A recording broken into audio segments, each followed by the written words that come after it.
Yes. Ladies and gentlemen, this is Brother Garfield. We're starting March 1st off. We're keeping the scholars coming in.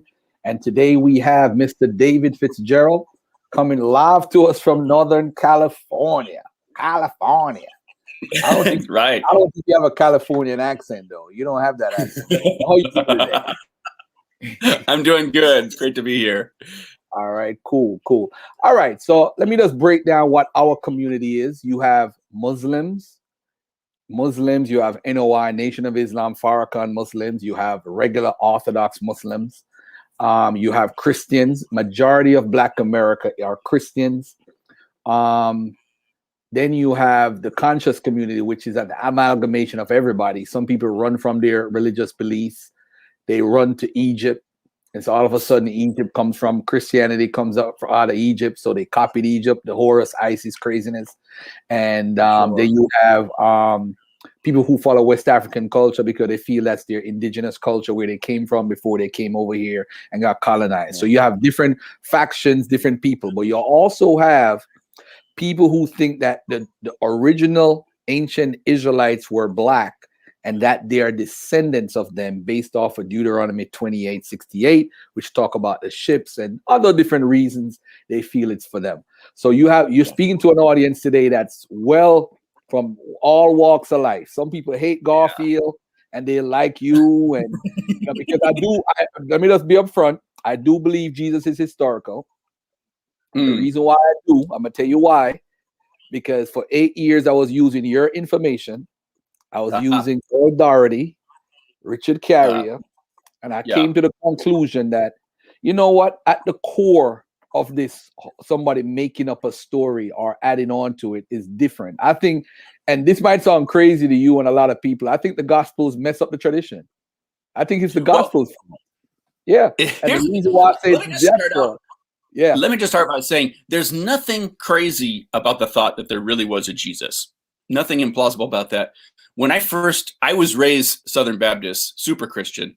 When I first became an atheist, I was a happy atheist for like 16 years, 17 years before it even entered my mind to think, if I came across what I'm saying now to myself 20 years ago, I would have thought it was crazy. The funny thing was, what got me started on this whole process was when you read the Gospels, it's like you said, the tradition is messed up. It's like, well, this guy's clearly not talking to this guy because these four Jesuses are all very different from each other. And I got curious to know, well, how do we separate the real Jesus from the Jesus that came later, the legendary Jesus, the Jesus of faith? And once you start down that path, then things get really tricky, really fast. And in one of my books, I describe that as once you start pulling on that thread, pretty soon you have no sweater. But a lot of it's funny. When I first wrote my book Nailed, that argued that Jesus didn't exist, what surprised me the most was not that the Christians hated it. It was how many atheists came down on my case and go, "Oh, no, that's crazy. We got good evidence for Jesus, blah, blah, blah. I know he wasn't the Son of God, but we've got good evidence for him." And it's like, if that was true, that'd be fine. I have no problem with there being a real Jesus. It's not like Christianity will suddenly make sense if there was a real Jesus, a real guy named Jesus. But the more I look at it, and the more I look at how our Bibles read, how early Christianity started, what early Christians were saying about Jesus before Mark wrote his gospel, and who these guys that wrote the Bible were, who these people actually were. It's hard for me to take any of it seriously at all. And in my book Nailed, I have all these questions in this chapter called Can Jesus Be Saved? Where I ask, these are the things that would have to be different for me to even start going back to thinking there was a real Jesus again. And lately I've been working on a book on sex and violence in the Bible. And that's mostly been focused on the Old Testament. And the Old Testament is just as messed up as the New Testament is, in my opinion. With me, when I left Christianity, I always felt like the Old Testament, I could piggyback on it. No pun intended for the Old Testament, saying piggyback it.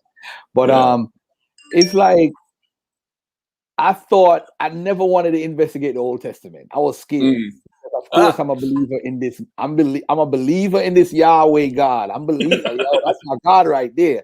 And I was scared. I was like, the New Testament, y'all could go by, but not the Old Testament. And boy, if the Old Testament is no good, what are you gonna do with the New Testament? Well, and that's the thing when you were describing all your listening base. It's like, oh, he's gonna hate me. Oh, that guy's gonna hate me. She's gonna hate me. They're gonna hate me. Because it's fascinating to me to see where Western religion came from. Whether you're talking about Judaism, Christianity, Islam, Mormonism, all the other isms on the West. Before you go into anything else, the Mormonism stuff, we're going to touch on that today. Do you study how it let British Israelism grew? Do you talk about that when you talk about the Mormons? I don't really get into the modern ramifications of any religion I study for the most part. Mostly I study about the evolution of them and how they started in the early days. The latest I get with the Mormons is this scandal that happened in the 80s where this guy managed to fool all the Mormon headquarters into thinking that he had these forgeries that proved that Mormonism was fake. And instead of calling him out, instead of rejecting him, they said, oh my goodness, we're going to buy him right now. And they tried to buy these forgeries because they thought they were real and hide them. And he would turn around after he sold them and then leak it to the press that they had them. So he would blackmail them. He would threaten them. They would buy it. They would try to cover up, and then he would expose them. It was amazing. Wow. I've never heard that story before. That's amazing. But it goes back to we could talk about the Jesus, the coffin thingy with Jesus' name on it. So that goes back to that too, which is kind of the court case was so badly constructed that people still think that stuff is real. Yeah, and it's crazy to me. Biblical forgery in archaeology is the most lucrative part of archaeological crime you can get. People are willing to pay huge money for it. There's the Museum of the Bible in I think it's in New York. And virtually everything they have is fakes that they bought on the black market from criminal forgers. There you go. Have you ever read this? Oh, you know this book right here. It's by the lie. What's it called again? The Lie That Became Great. The Lie Became Great. Forgery of Ancient Near Eastern Cultures by what's his name again? Oscar White Muscarella. And what he did, he used to work at the Met Museum or one of these museums, and he used to tell them while he's working there, these are fake. Yeah. And they couldn't fire him because he was telling the truth.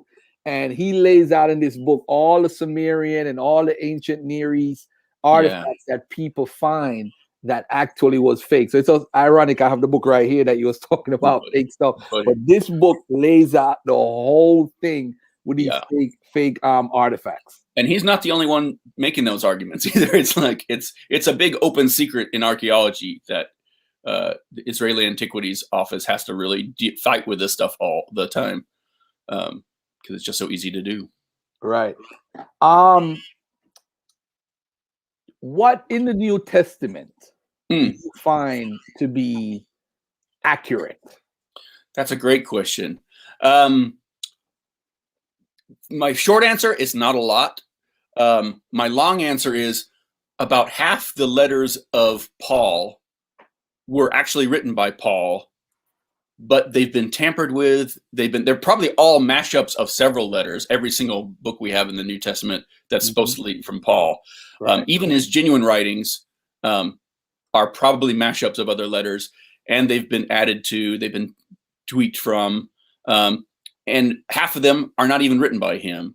And most of the epistles written by Peter and James and all those guys. Yeah. None of those are written by the guys whose names. So with that conversation, that argument, you agree with Ehrman then, as far as for sure writings. Okay. Yeah. All right. For sure. So this is the problem. This is the problem I have, right? Yeah. You have mythicists, right? Yeah. And you say, Paul, you believe Paul is a real person. Am I correct?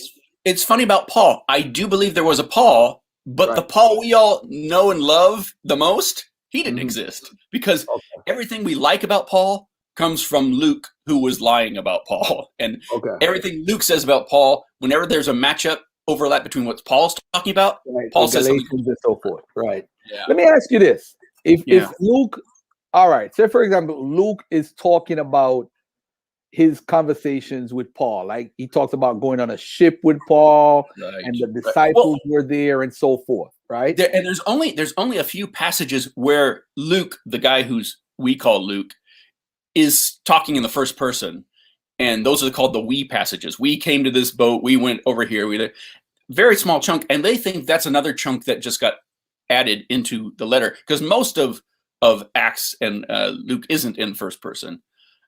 It doesn't read like someone's recounting their memoirs. And in fact, we only think all those names, Matthew, Mark, Luke, and John, those are all names that come from Paul's letters. All of them originally were written anonymously, and none of them claim to be written by eyewitnesses. In fact, Luke, he starts out his gospel by saying, so many people are writing gospels now, it seemed like a good idea for me to go investigate the real story that was handed down to our generation. And then he goes and steals most of his stuff from Matthew and Mark. So how much credence do you give to Clement the First when he said he saw Paul in Rome and all that stuff? How much credence do you give?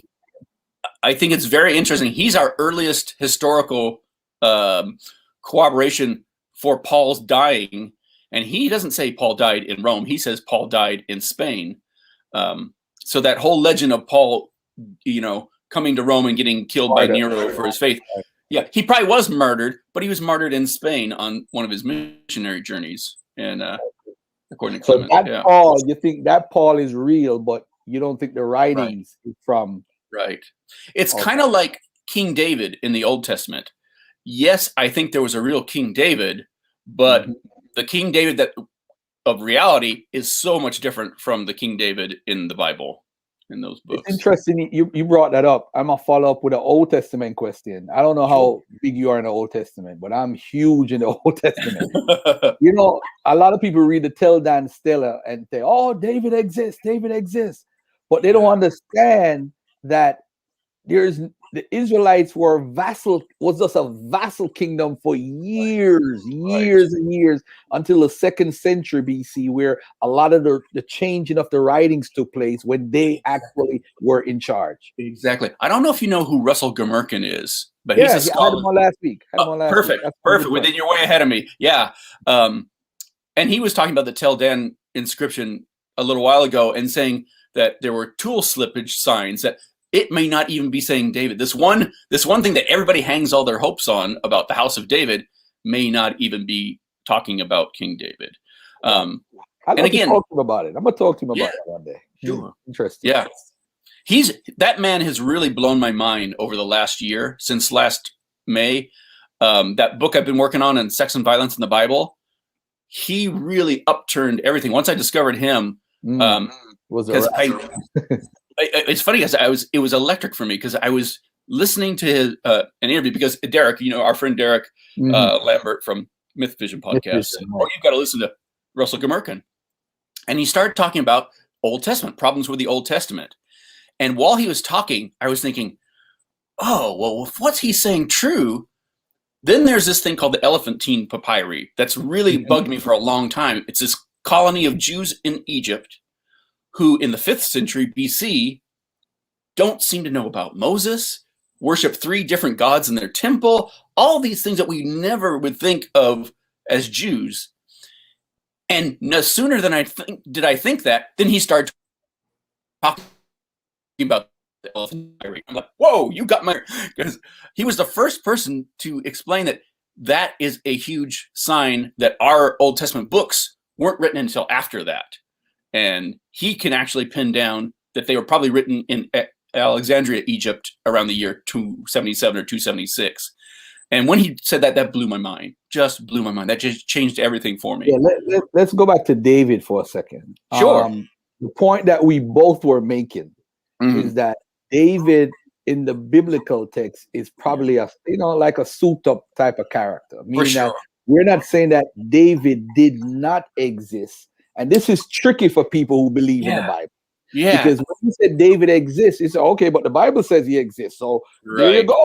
You have it in history, you have it. But the issue is Israel did not have the power that David had. They didn't have, they were just a vassal kingdom. That's what they were. I mean, mostly. And even calling them a kingdom is kind of a bit of a stretch, because it was, David probably started out as like a bandit king in the hills and became like a local tribe leader. But the description of the kings and the courts and stuff, that comes from a time much later. So much so that Russell Gurmerkin argues that Solomon, as we know him, didn't exist at all. And all that we get about Solomon is actually based on this Assyrian king 300 years later. Shalmaneser III. Shalmaneser III, yeah. And these kind of things just blow my mind. But I'm used to that dichotomy. It's like, okay, these guys are clearly fake. These guys are clearly real. And these guys are somewhere in the middle.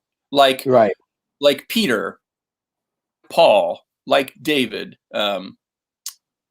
Yeah. It's I probably will have to. You know what's weird about Solomon? Tell me. Not weird, but crazy is that Solomon supposedly had like 700 or 1,000 wives, right?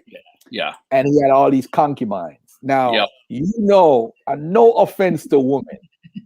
If this dude was sleeping with so many women, he would have been known in North America as King or something. Come on, there's no way you have 700 women and nobody knows about you. Nobody. And it's like crazy. It's like Genghis Khan. Just like most of people in Asia are related to Genghis Khan directly, because he had so many kids. You'd have the same thing going on in Israel and in Europe too, probably. Definitely North Africa. But yeah. All right. Let's get back to the New Testament now. That's all right. We're gonna be bouncing all over the place. I can tell it's gonna be one of these days. Definitely. Your contention is that some of the stuff might be true, Paul and so forth. All right. So let's say Paul is writing in any of these books, right? I know there's a big controversy about the word Lord and brother of the Lord and all that stuff. I'm not going to get into that. What I'm going to ask you is, and I have to do this differently. I personally, as I said before, I hold to a historical Jesus.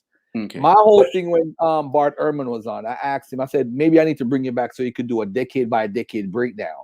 Now, at 28 of the Common Era, there's no big time Christianity. 29, none. 30, they allege that this guy got killed. So let's go to like 35 Common Era of the Common Era. Where do you see Christianity at that point?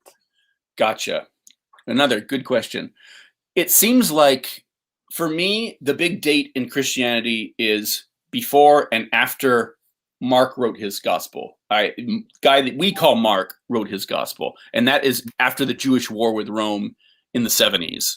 So it's a generation or two after that time. Before that, there is small groups of Christians. There's Christian movements that are in house cults and they're scattered all over the place, not in Galilee, not in Jerusalem, but like in Greece, in Alexandria, in Syria, in Rome. And they don't seem to agree about anything. And the way they talk about their Jesus, sometimes they're describing an angel, sometimes they're talking about a figure who will come someday, but now only exists, speaking to them through scripture and through visions that they have. When you read the book of Hebrews in the New Testament, that to me and others feels like a lot of what Paul was preaching, because people in Paul's generation, they talk about Jesus very differently than anybody else talks about Jesus after the Gospels are written. Once the Gospels are written, from that point on till even to today, preachers all kind of talk alike. The first thing they do is go to what Jesus did and said, and for every situation. But before the Gospels are written, nobody talks like that, and they all act as though if they weren't out there preaching, that no one would know about Jesus, that he's been a secret in heaven all this time, and that you only have to really read the ancient Hebrew scriptures really carefully to hear his voice talking to you and things like that. And Clement says that too. When he quotes from Jesus, Clement is quoting from the Old Testament and saying, Jesus tells us blah, blah, blah. Jesus said blah, blah, blah. And then he quotes something from Zechariah or the Psalms, or, something had nothing to do with Jesus and was hundreds of years before Jesus. All right. Somebody's asking, why do you disagree with, let me find this question real quick. Why do you disagree with Crossley's dating of, why would he disagree with James Crossley dating of the Gospel of Mark in the 40s? Because everything in that gospel seems to be a reaction to what happened in the 70s. All the apologetic arguments I hear about, Luke must have been written in this period because it doesn't mention about Paul being killed yet. It's like, no, he had lots of good reasons for ending his gospel right where he did. And it didn't have anything to do with him not knowing. One of your biggest points I used to use back in the days to say Jesus didn't exist is that we find so much, you have your whole mything in action, mything, mything in action. Jesus is mything in action. And you talked about how you found evidence of the Taheb and different people that Josephus wrote about and so forth. My whole thing is, so at 35 AD, what are the Christians believing at that time? And why would they just come up with a Jesus? Well, here's the thing. We really don't know when these Christian movements began. They could have been in the 1st century BC, for all we know. What seems to have happened is that at some point, Jewish scholars started quoting like Jeremiah and Daniel.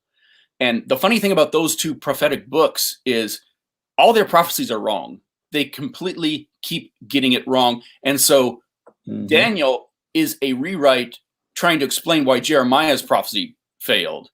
And Daniel's prophecy works up until about the year it was actually written. 164. And then it fails.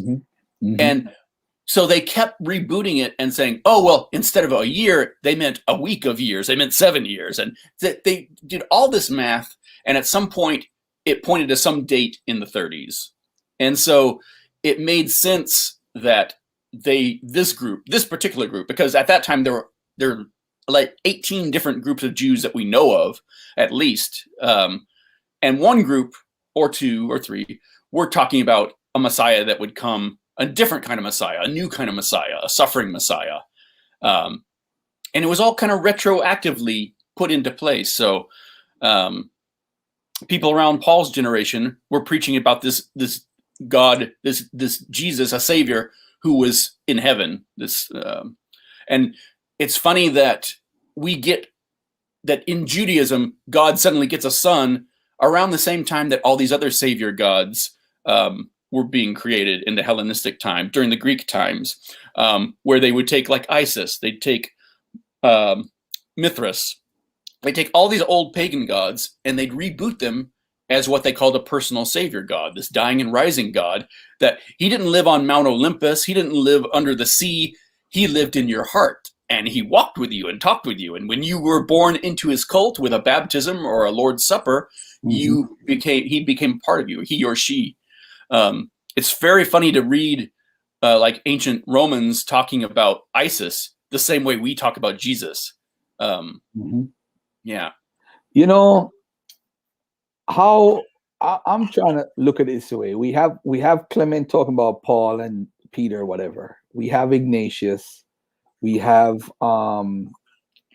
what's this gentleman's name? Wow, I forgot his name.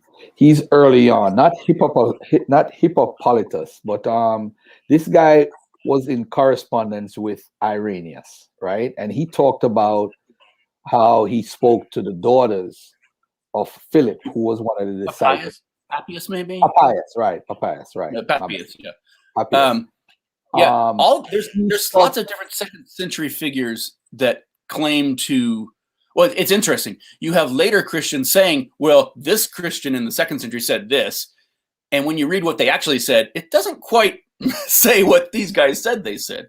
And Papias is one of those that they said, oh, well, he learned all this from John the apostle. And he never actually says that. He learned it from a guy named John, but he doesn't make the connections they make. So they're very strained. But this tradition, though, what? Yeah. I mean, I understand there's different traditions, but what's different with all these traditions from these tons of different Jewish groups is that you had like an apocalyptic message being taught from like the BC era. So they're actually ushering this hype of some guy that's coming in. So it seemed like Jesus ben Ananias or the Taheb. The Taheb, according to his storyline, was like the reincarnated Moses. He said, let's go down to where Moses was, and I'm going to show you the power of God. And they killed him. The Romans killed him. And all these different figures, there's about a half dozen figures or more. Sorry, there's about a dozen figures or more who did that kind of thing. They became the new Moses. They became the new Joshua. They became the new Ezekiel or Elisha. And they tried to do these movements. And the most interesting thing about those guys to me is we have all these 1st century failed messiahs, and yet they managed to do something that Jesus didn't do. They managed to get their name in the history books, doing things that are far less interesting than Jesus did. But is that a conclusion though that he doesn't exist? These are all to me. I'm gonna tell you why. Let me tell you why. Let me tell you why. You respond. Let me tell you why. Sure.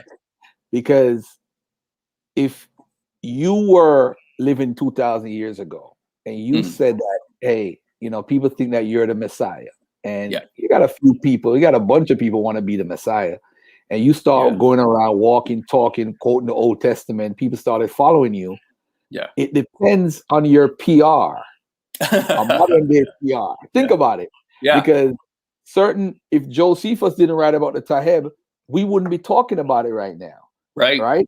And and I'm saying that maybe that person didn't make the cut, as far as popularity is concerned. But I'm gonna say that maybe it depends on the sect, because I think he was a Pharisees, and they were the most popular Jewish sect who were religious. Yeah. Maybe that's why he got out more than the Taheb. Because we don't hear about the Taheb anymore. We don't hear about it no more. Right. Well, he's Samaritan. He's Samaritan for starters, so we barely hear about the Samaritans anymore. Yes. If it wasn't for that one parable, probably no Christian would know what a Samaritan is, But or a Druze for that matter. If the Druzes were in the New Testament, maybe Christians would have them on their radar a little more. But the thing is this, David. Yeah. We know that Jews from like the 6th century, before the Arab time, not one Jew was running around saying Jesus is the Messiah who followed the Torah. It was pretty much a Christian religion. Right. The Jews started it, but they pretty much bounced the Jews out of it and had that little Marcion leaning where we're done with the Old Testament. So that's why you see all of this stuff. That's why. And you're picking on something interesting because, right from the beginning, you've got like the Jewish leaders of the Jerusalem church, like Peter, and he's clearly a Jew who believes in a Jewish Jesus. Mm-hmm. Paul believes in a Jesus for all the Gentiles. He was Jewish, but now he's for us, in Gentiles. And what is his name? Randall Helms has written a great book talking about this civil war between the early Christian church and how half the New Testament are supporting Paul's position and half of them are supporting people like Peter's position. And yet, as Christianity goes along, it brings all those guys together. It brings John the Baptist's cult, which was a completely different thing, another rival Messiah, brings that into the fold, and everything becomes harmonized. And oh no, we're all and we love each other and kumbaya and then no, we didn't fight. We didn't fight. No. And even in the New Testament, you see Jesus fighting with John the Baptist. Yeah. You see him fighting with the Pharisees, and yet the Pharisees in real life, they would have loved somebody like Jesus. they would have loved him because he hated those temple fat cats, the Sadducees, who were suck-ups to Rome. He was saying the kinds of things they were saying.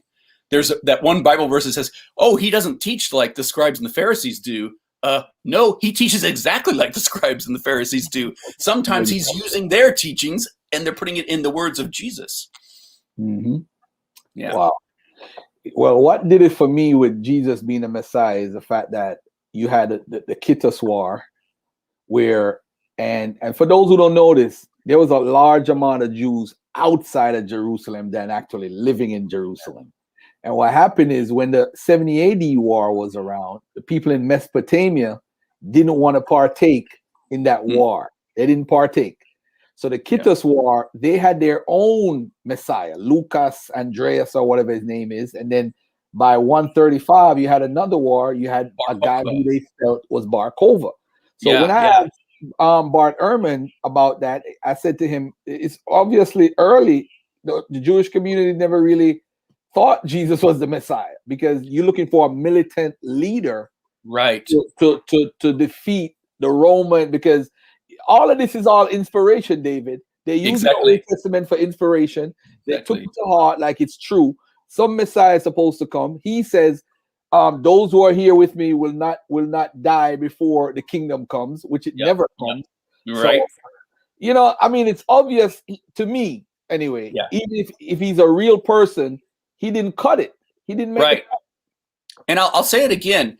If there was a real Jesus, there's nothing implausible about him being one more failed apocalyptic Messiah. They were a dime a dozen. So yeah, absolutely. It's just when I look at the way we get our information about him, the sources of our information about him, I'm not seeing a real guy at the kernel of it.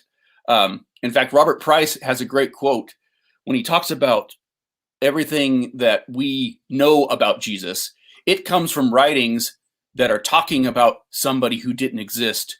Whether or not there was a real Jesus, for all intents and purposes, there's not one anymore, because everything we think we know about Jesus comes from writings that are about a myth, whether there was a real Jesus or not.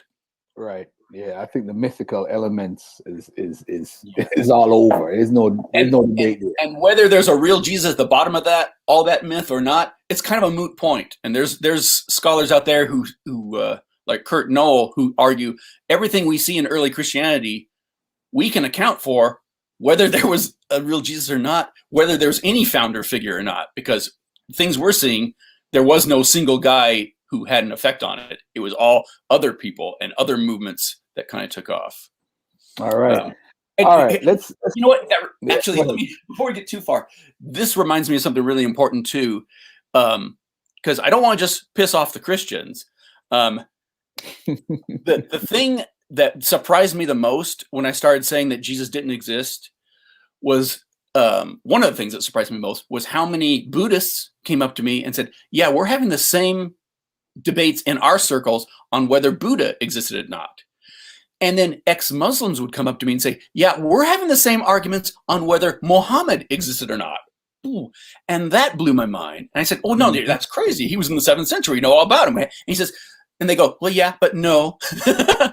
This is why, because we don't have evidence until like 100 years afterwards. There's no inscriptions mentioning his name until like the 8th century. All these things, and like the more they started talking about the reasons why they didn't think Muhammad existed, the more they started sounding like the way I talk about Jesus. It's like, this is a problem, this is a problem, this is a problem, this is a problem. To the point where now, 20 years later, after studying all this, I feel like it's normal for most major world religions to have a purely mythical founder.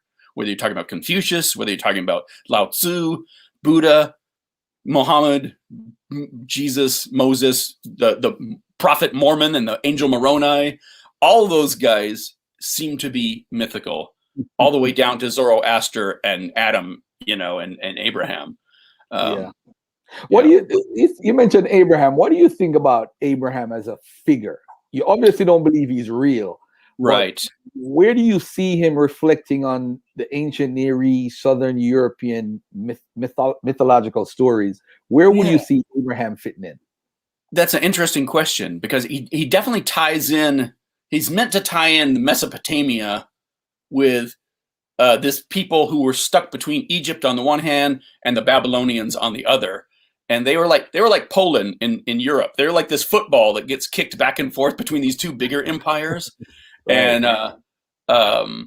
it's just really interesting to see how that culture has survived and become amazing as it is.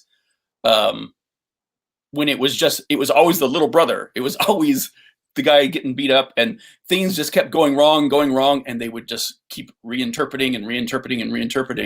And the evolution of that fascinates me. The evolution of religion really fascinates me, and seeing how connected they are to each other and to other religions. Yeah, it's I had Andrew Tobolowsky on. He's a doctor, a pretty young guy, and he was talking about the genealogical connection with how the Greeks would write, and he basically broke it down. And Russell Gemerkin came on. He broke down another connection, and with some scholars that's coming out. But I mean, I'm not upset about people writing, trying to put a chronological, synchronized history together. That's a part of something that the Greeks put in place, and pretty much the Bible is chronology. I mean, this is why the belief of the Bible is so powerful, because it's in order. So when you say somebody, they feel Moses wrote the first 5 books, and you tell them, well, this town Moses talked about actually didn't exist until 6th century BC. Bingo. Like, what are you talking about? It's a lie. Hebrew writing didn't have writing at the year when Moses was supposed to have been around. That hadn't been invented yet. Phoenicians invented it later, and the Hebrews got it. There's so many. The more we learn about archaeology, and the more we learn about science, and are able to like really dig deep in history, the bigger our history gets. And it's not just the Bible. It's not just the Egyptians or the Babylonians, but it's all these groups. And the roots go really deep, and and they go a lot longer and a lot different directions than we would expect, I think. Yeah. When you read the stories in the New Testament of Jesus and so forth, and you're separating, it's obvious that a lot of the New Testament writers were trying to, like Matthew, for example, from a Jewish perspective, is trying to connect Jesus to the prophecies and Psalms 22 and all these things. And then John's doing just the opposite. John saying, "Oh, the Jews are the sons of the devil," and his just struts around like he doesn't care who knows he's the Messiah. Right. But what do you see that's true in a sense, or could be legitimate as far as coming from Jesus, if there was a Jesus? Yeah. See, that's the tough thing. It's like everything we get from Jesus is from people who weren't eyewitnesses, who are trying to sell you a new religion and are getting things wrong about Judaism in that part of the world in that time. The problems would, like, for instance, just for instance, Jesus's trial. The whole thing about everything the Jews do, everything, the way the trials run, none of that's real. None of that is how Jewish trials work and worked back then. And if he was guilty of being the Messiah, first of all, it wasn't illegal. It wasn't blasphemy to declare yourself the Messiah. They had tons of Messiahs. And there were different ideas on what is a Messiah and what makes a Messiah. But if they did find him guilty of some kind of blasphemy, they just would have stoned him to death. And that would have been the end of it. Because that's what Mosaic law says. There's so much wrong with when you think of it as history. And yet, if you think of it as allegory, like the story of Barabbas, we all know the story of Barabbas. Pilate comes out and says, "Hey, look, I'm a nice guy, so I'm going to give you your choice of somebody to free, because that's just what I do. You can have this notorious murderer, Barabbas, or you can have Jesus, who just 12 hours ago you were rooting as the new king of the Jews, and he's going to be the Messiah. Who do you want to release?" And for some reason, with just a little spirited cheerleading, the Pharisees, the evil Pharisees, get the crowd to start howling for Jesus' blood. And that story makes no sense whatsoever, unless you look at it as an allegory for Yom Kippur, because in Yom Kippur, they take two goats. One is perfect and sinless, and it's sacrificed for the sins of Israel. The other one is guilty of the sins of Israel, and it's released into the wilderness unharmed. And everything about that story, even down to their names, Barabbas in Aramaic means son of the father. In some medieval Syriac manuscripts, his full name is Jesus Barabbas. So we have two Jesuses, two sons of the Father. One is perfect and without blemish, and he's sacrificed for the sins of Israel. The other one carries the sins of sedition and murder on its head and is released unharmed into the wilderness. Every single thing lines up perfectly as an allegory for the Yom Kippur ritual. Nothing makes sense historically from start to finish. And everything in Jesus' life seems to be that kind of allegory. Cursing of the fig tree, his baptism, his sacrifice, everything about it seems to be an allegory. Even his name, even the names of characters and the names of the places where things happen seem to be perfectly allegorical. Would you blame that on the writers, though? Were you saying, as far as that there was a real Jesus underneath all that? Yeah, because I'm gonna tell you why. Because remember, if the folks that were with him were illiterate, they didn't write, and the people were trying to tell a tradition in a Roman world that had several different groups. You had the cult of Isis, the cult of Serapis, you had the Mithraism, you had Roman, Greco-Roman craziness that they would do, and I'm saying, for example, I use this same example with Bart, and I talked to Robert Price about this, about the people waking up out of the graves in Matthew. That is clearly a Greco-Roman story that's fresh in the minds of the writers. So if you're trying to attract the Roman audience and you're writing this story, you would have mythological or allegorical stories that would replicate what others also had. But the difference is, though, yes, tell me that, because that's the thing. Jewish sound. Yeah, go ahead. No, that's the point. It's like, so what is the difference between it? Because that's what I need to hear. Oh, the difference is that this one is rooted in the Jewish culture, and this one has the Torah laws as a basis. Because remember, a lot of people were punished because they would not worship other Roman gods. People thought they got penalized or sacrificed or martyred because of the Christianity. It wasn't really the Christianity. It was the Torah belief that I will not worship another god. I will not celebrate Roman holidays. That's why they hated them. Yeah. But then again, there came a point where the Romans said, okay, all right, Jews, we get it. You're serious about this. So Jews got kind of a free pass after a while. You know, there was definitely some martyr stories coming out of Judaism. In fact, most of the early Christian martyr stories are actually about Jews, it turns out. Great point. But at some point, Christianity was trying to have it both ways. They're saying, oh no, we're this brand new thing. Oh, but we're also the real Judaism. They wanted to have their cake and eat it too. And it wasn't working out for them that way. But here's the thing. And I agree with you.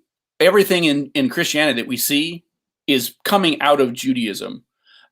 What in my humble opinion, and the opinion of the scholars that I follow, is that Christianity began as a Jewish version of these mystery faiths, just like Isis was an Egyptian version, like Mithras was a Persian version, and you'll go on and so forth, and Scythian and Thracian and all these other different gods. Christianity was the Jewish version of that. And Richard Carrier has done a great job of just pointing out all the similarities. Like when you read Paul's letters, everything he talks about is making it clear that it's a mystery faith. He uses mystery faith terminology. He talks about it being a mystery, how like you're drinking milk when you should be eating meat, that kind of thing. These are all come out of mystery faiths. Baptism and Lord's Supper, those all come out of the mystery faiths.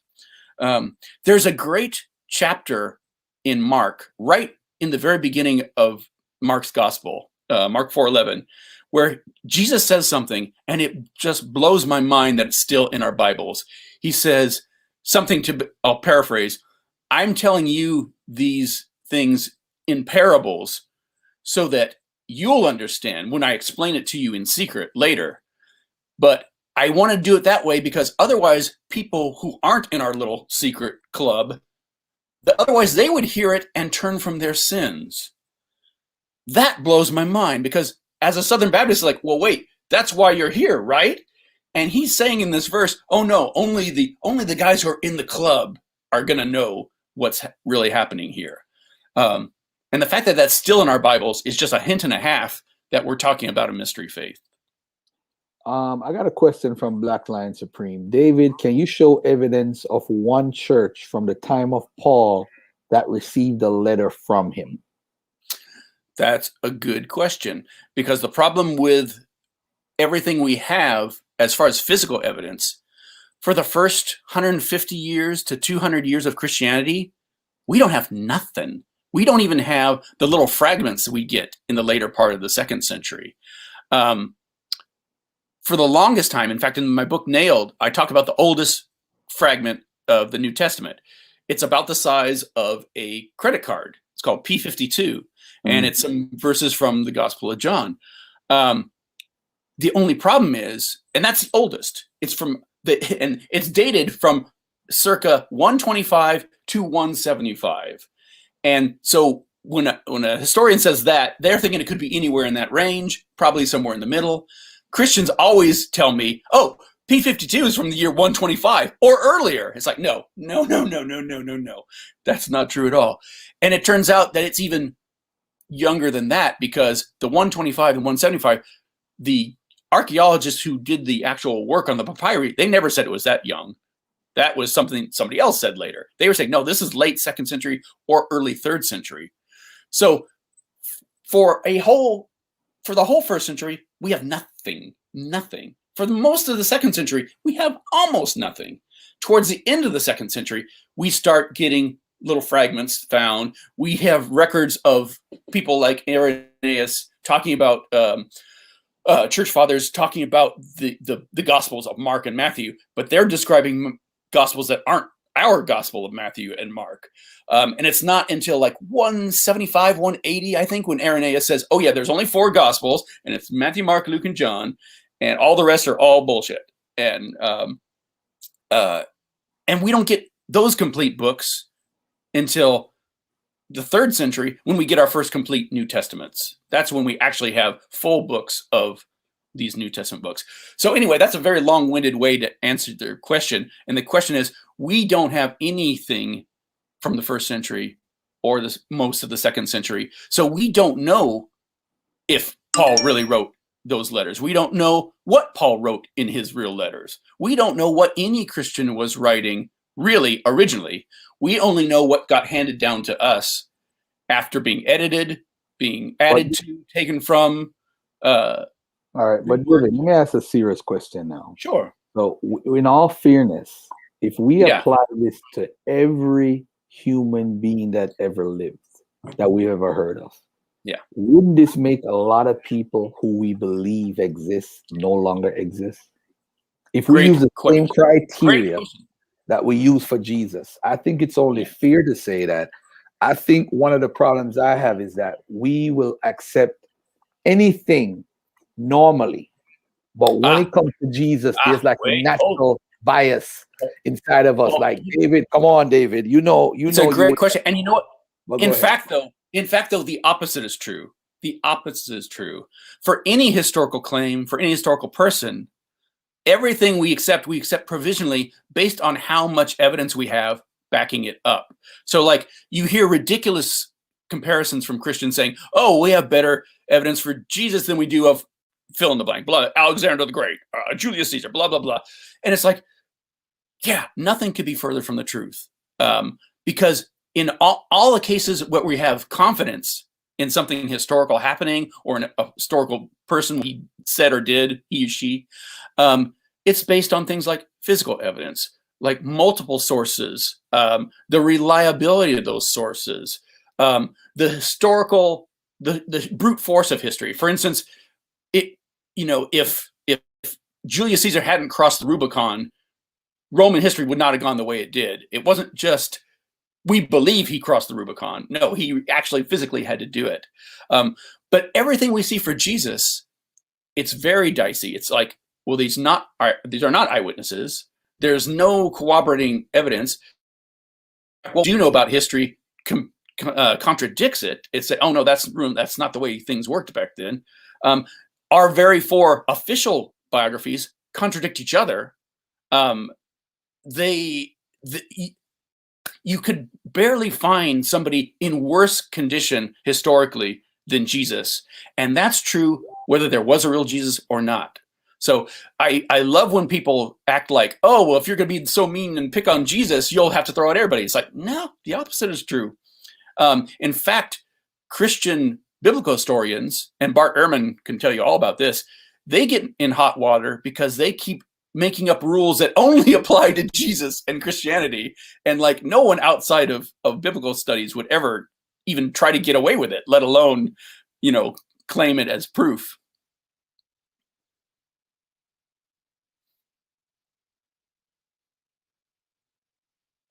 Yeah, okay. I was gonna bring up this stuff here. I got this book about the synagogues before 200 CE, but I'm not even gonna bring that up. That was for Black Lion Supreme, but I'm gonna leave that. Gotcha. I'd be curious to talk about that later though, because that's fascinating to me. That Elephantine papyri thing gets into that.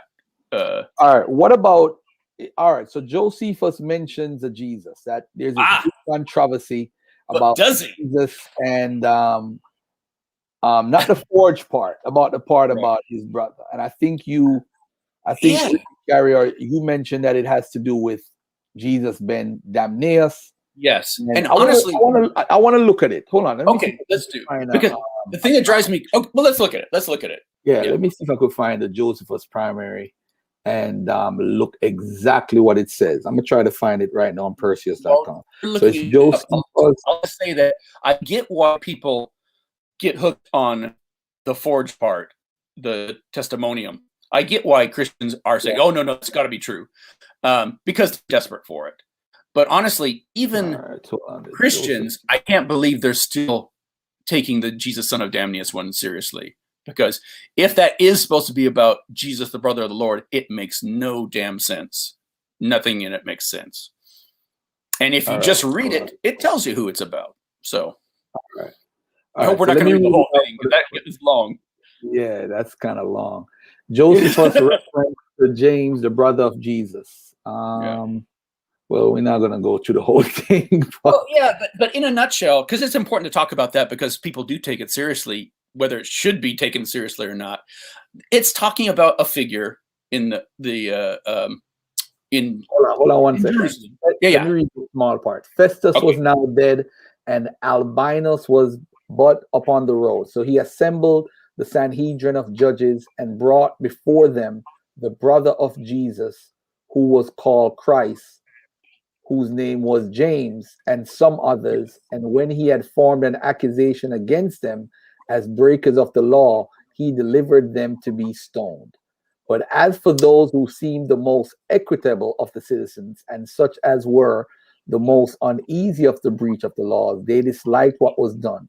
They also sent to the king, desiring him to send to Ananias that he should act so no more. For what he had already done was not to be justified. Nay, some of them went also to meet Albinus, as was upon his journey from Alexandria, and informed him that it was not lawful for Ananias to assemble a Sanhedrin without his consent. Whereupon Albinus, compelled with what they said, and wrote in anger to Ananias, and threatened that he would bring him to punishment for what he had done. On which King Agrippa took the high priesthood from him, when he had ruled but 3 months, and made Jesus the son of Damneus high priest. Bingo. And I'm glad at least you read out to that last part, because this whole story is about a high priest who's getting into hot water with the Romans, and the people of Judea, the Jews, are so upset about it that they're complaining to the king, and so he takes away the high priesthood and makes this other guy brother of Jesus, son of Damneus, the king. That makes perfect sense if that's what the story's about. that little segment where it says Jesus, the brother of James, who was called Christ, that the who was called Christ, if that's an interpolation, and we think it is for several reasons, if that was really about the brother of Jesus, who was supposedly the head of the Jerusalem church, this is a time when the Christians were apparently hated by the Jews. So they wouldn't have been complaining to the king about them beating up on this head of this outlawed Jewish sect. They'd be just fine with it. They'd be the ones beating them up. And again, it just makes no sense on that level, because they're describing somebody who's not a head of a Christian church. They're describing somebody who's tied to the Jerusalem temple. Again, it's like, I get why. Question that, and by the way, for those who are watching, y'all know I don't give. I said Jesus exists, but I don't care whether he did or not, and I don't care about theology. So please don't put me in a box. I'm just interviewing my brother. Exactly. And how many James, brother of Jesus, existed? How many examples have we ever found of a Jesus having a brother named James? It's all on whose word you take, and it's coming from the guys who can't agree with each other about the first things about Jesus. So, and again, I don't have a dog in this hunt. If there was a real Jesus, I don't have a problem with that. It's fine. But I've spent 20 years trying to find what that real Jesus was like, and all I find is piles and piles of bullshit protecting this idea that there was a Jesus. And that fascinates me more than anything. I mean, all the New Testament, you read the letters that are forged in the names of these people who were supposed to be real eyewitnesses. It's like, why don't we have the real eyewitnesses? How come we only have Paul's letter from the whole first century of Christianity? We don't have anything really from Peter. We don't have really anything from the Jerusalem church. We have that one bullshit history that Luke wrote, whatever his real name was. And they're all to sell us a new religion. But we don't have like the tax records of the early church. We don't have membership rolls. We just have stories about these guys that don't add up and they don't make sense. Right. And they seem to be. You said something about an interpolation, right? What if it's not an interpolation? Would that be convincing? If the story made sense, yeah. But for instance, when I think of what would convince me that there really was a Jesus, even the best evidence I can come up with is dodgy at best. It's like, well, it can go either way. And there's not much of that. There's really not much. Like in Paul's letter where he mentions, I didn't see any of the apostles. I only saw James, the brother of the Lord. And then he spends a whole next chapter talking about how these guys are fake Christians and he doesn't know what makes them so special, but he opposes them for the rest of the book of Galatians. Bizarre to me that he must have thought that these were Jesus' friends and family. For a second. Repeat that part. Okay. It's bizarre. Where did you lose me? Where was I saying? I'll just start from the beginning. It's weird to me when you read Paul talk about the church leaders in Jerusalem as if they're not real Christians, and he opposes them and he fights them for the rest of the book of Galatians. And the whole New Testament seems to be a civil war between these two early groups of the church. And that's why the book of Acts is rewritten to bring these guys together, these two sides of early Christianity. But he never talks about James and Peter as if they're friends or family of Jesus. He doesn't even seem to think that Jesus had disciples, because he never uses the word disciples in any context ever. And when he talks about what an apostle is, it's somebody like him who's heard the word of the Lord through Bible study and through having visions and hearing their voice speak to him.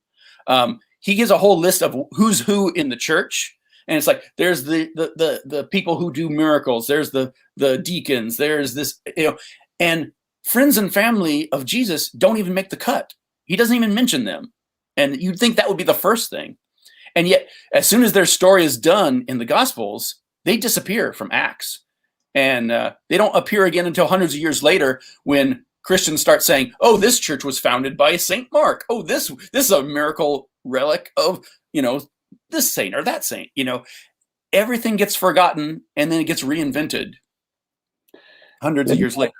Between 25 CE and 35 CE or 33 CE, how many people do we have as rah potential messiahs that we can find? I think I described 16 or 17 in the book that I know of. In that time period? That time period. Oh, roughly that time period. Maybe somewhere in the 40s. Luke mentions a few, and it's clear that he's actually quoting from Josephus because he gets it wrong. He messes up a little bit. And he puts a speech from Gamaliel, the rabbi, mentioning guys who didn't exist during his time, but saying, we should treat them the way we treated these guys, blah, blah, blah. And, You're chipping out. Oh, Is sorry. Your phone moving?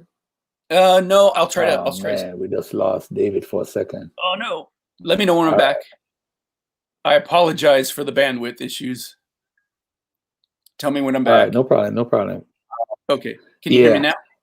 And by the way, if anybody have any questions for David, I mean, we're gonna be hanging out for a little bit, man. We're gonna be hanging out for a little bit, and we're gonna get to some other stuff also.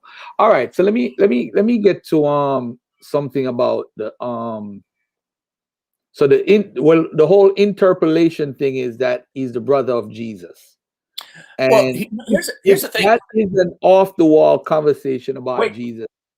All right, go ahead. Well, that may not be. Oh no. Oh no. I was going to say that may be an interpolation or it may not be an interpolation. But if it's not an interpolation, he's talking about a group called the Brethren of the Lord, that he mentions in other places too.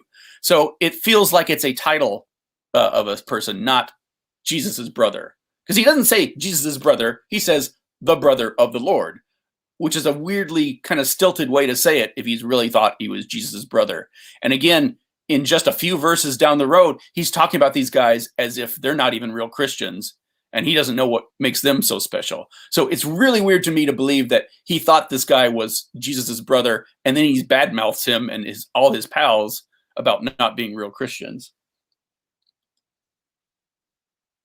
Hold on a second. You sound clearer now. Wherever you are, the bandwidth is working with you. All right. I'm gonna stay on the Josephus and the brother for a minute because I want the audience. People keep inboxing me the passage. This passage, it seems to me. All right. So you're saying that it might be an interpolation, right? I think Richard Carrier came up with that, and just that part of that sentence, just that chunk of sentence is all. That it looks like a scribal note. Okay. It looks like a scribal note that someone says, "Hey, look, they're talking about Jesus' brother," and somebody who was copying the manuscript later said, "Oh, we have to put this in here," and that's where that goes. And that happened all the time in the ancient world. Okay, but what if a Christian interpolator came in and added that part of and was called Christ? Why didn't he just write that Jesus was the Christ? Well, this is the whole thing. It makes no sense if it's about Jesus. Okay. Yeah. I'm reading some questions, by the way. Go ahead. Continue. Right. Well, and that's the thing. That's why we don't think that we're talking about the James passage, not the Testimonium, because the Testimonium is clearly a forgery. But the James passage, I don't think it is a forgery. I think it's a scribal note that got put in there by accident, because nothing in that story tells you this is a Christian leader. Nothing would make sense if it was a Christian leader. And when you just read it and says, "Oh, Jesus, son of Damnius," that's who we're talking about here. Now it makes sense. Okay. And he's writing for a Roman audience. He doesn't explain any of these things. He's not even talking about Jesus. He's talking about these Jewish things that happened to Jewish people in Jewish circumstances. He would have to stop and I think I lost you. Did I lose you? All right. This is their comeback. The phrase found, the phrase is "who was called Christ." That phrase is found in a similar form in Matthew 2 more times. Then in Matthew 27:17 and Matthew 27:22. And the author of the Gospel of Matthew has Pilate both times designated Jesus as that, Jesus who is called the Christ. The manner of letting a non-Christian witness identify Jesus as the one who was called Christ can accordingly be traced back to the Gospels. This would reasonably imply that it would not have felt unnatural for a Christian person with knowledge of the Gospel accounts to designate Jesus as the one called Christ if he later found that Josephus ought to have mentioned Jesus. I think he's agreeing with me. Because he's saying everything he's saying I agree with. This is clearly written by a Christian later, and it's a scribal note taken from the Gospels. It's all he's saying is, oh, look, they're talking about Jesus, who was called Christ. It's a Christian saying this. Josephus was not a Christian. Josephus was not writing for Christians. He was a Jew writing for Romans. So that's just one more reason that it makes no sense that it came from anywhere except a Christian pen. But I don't think he was a forgery. I think it was just a scribal note. Yeah. Maybe it was a forgery, but it seems weird to me that it would be. Because as you say, it doesn't give any information about Jesus here. And no one in his Roman audience at that time would understand that reference, what the Christ was, or an anointed one, or a Messiah even. They wouldn't understand any of those terms. So, okay. All right. Any more questions? Inbox me, family. All right. And nobody have any questions. All right. So let's talk a little bit more about the growth. So basically, a tradition is developed. You have a Justin Martyr, you have a Ignatius, you have a Polycarp, you have Papias, all different people carrying on this same tradition about some Jesus, so forth. Well, you have different traditions. They're not all the same tradition. That's important to know too. Right, because the way how they word it now, they act like they all was in unison. No, they weren't. You're correct. So what do you think the tradition of do you think they're talking about different Jesuses, or is it the same tradition from the four Gospels? Well, I mean, Paul acts as if there are different Jesuses and that his rival missionaries are preaching another Christ, another gospel. We know from the 2nd century that they're describing gospels that we don't have. Our oldest gospel fragment is actually from a gospel we don't have. The Gospel of Peter, which nobody's heard of today, but in its time, it was so much more popular than the Gospel of Mark that we're lucky that we have the Gospel of Mark at all, because Matthew and Luke were both trying to supplant it, to do a better version of it, improve on it. And the Gospel of John, it doesn't even try to match up with the other Gospels. We're lucky to have that one too. And I think because it was so popular, they figured they couldn't get rid of it.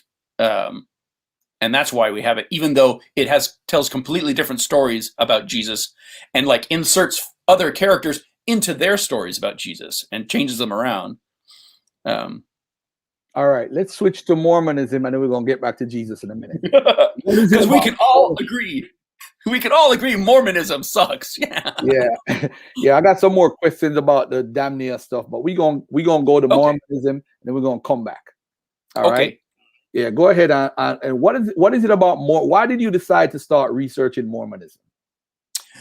When I was a Southern Baptist, Mormons and Jehovah's Witnesses, those were like the two big devils that we were always afraid of. They're fake Christianity. We have to fight them. So my atheist brain and my Southern Baptist brain had years and years of good information about the Mormons. And then I inherited this library from a friend of mine with all these first printing of Mormon books. And so had a wealth of Mormon information. And the story's fascinating. Their history blows my mind. What a magnificent bastard Joseph Smith was. You may know we're doing a podcast right now, Derek and I and an ex-Mormon named Bryce Blankenagel. We've been doing a podcast on Myth Vision on the early history of Mormonism. And honestly, if you like Game of Thrones, HBO should do a story on early Mormonism because it's got all the sex, all the violence, just all the craziness that would make for an awesome show. Okay. What do you think about Mormonism? Why is it so attractive? Because it's attractive to the point where other people from outside of the Mormon culture is using the works of what's his name, Joseph Smith, and act like, Right. yeah, he's the fulfillment of the Bible or the fulfillment of, you know, I mean, it's so many of those people in the world. Yeah, it's fascinating. Well, for one thing, there's not as many as the Mormon Church would like us to think there is. Their numbers, they consistently inflate their numbers, and it, like every other religion, they say, "Oh no, we're the fastest growing religion." And it's like, yeah, you haven't been the fastest growing religion in a while, and your growth is only because you have more babies than anybody else right now. So you kind of have to take some of that with a grain of salt. Yeah, I think, but that's it. But we learn from those people, though. It seems like these cults, because you know, there's a guy in Australia who Myth Vision got this whole thing with now. He says he's Jesus. I'm trying to bring him on here, man, because I want to be saved. I'm trying to get saved. Yeah, it never ends, Jesus, man. So he's running around saying, wasn't he on religion? Bill Mayer's movie? Oh, maybe that movie. I think he was. I don't know if he was in the movie. They had a Spanish guy in Florida. His first name is Spanish guy. So now all of a sudden he's Jesus. Then you had the guy in Australia, and I think somebody else was it England? I don't know, but all these guys popping up saying, "Hey, I'm Jesus. I'm trying to get saved, David. I don't know about you. You waiting around in California in that cold weather, buddy. You're not kidding." And I gotta tell you, the thought of a guy saying he's Jesus in an Australian accent, I think that would be adorable. I think that would be adorable. Fine, mate. Hey, listen, man. But you know what, though? All those people learned from Joseph Smith. For sure. I'm telling you, they read Joseph Smith like, he did this wrong, I'm going to do this, so this doesn't happen. Let me tell you something, man. The greatest thing you could do is wake up and say, hey, I have a vision. You can't, you're in a catch-22 position. You're like, how do you say it's a lie? Why don't you believe him? You know? It's precious. All right, let's get back to Jesus, the brother of Damneus, or if it's Jesus the Christ or whatever. All right, so now the person is asking, all right. And by the way, too, for people who don't know, when you see like a comma, and you could correct me, David, you've read this more than I done. When you read Josephus, there's no comma or no exclamation mark or anything. That's what people in the modern time are doing to try to like have break in the whole paragraph. Am I correct? Oh, David is gone. Come back, David. By the power of Yahweh, I demand David to come back now. Rah! Oh, man, this stuff here. Oh, man. See, StreamYard be bugging, man. StreamYard is bugging.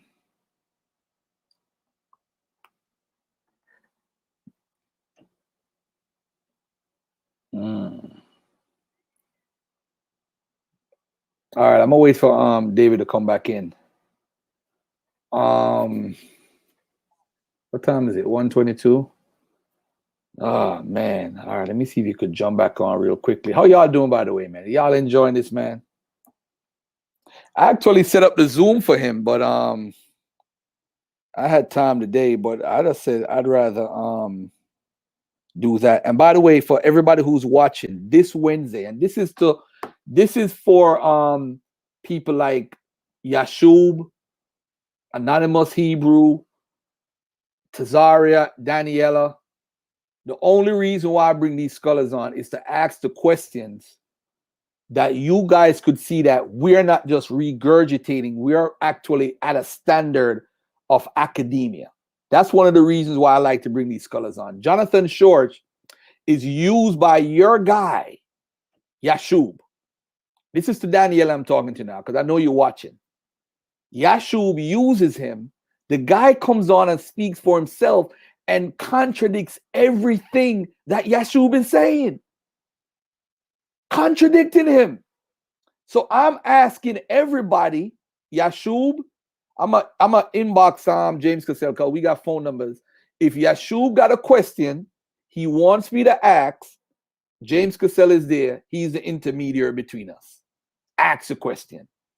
And the whole thing is, you got to look at it this way. Hold on a second. Oh man, let me call David on the phone.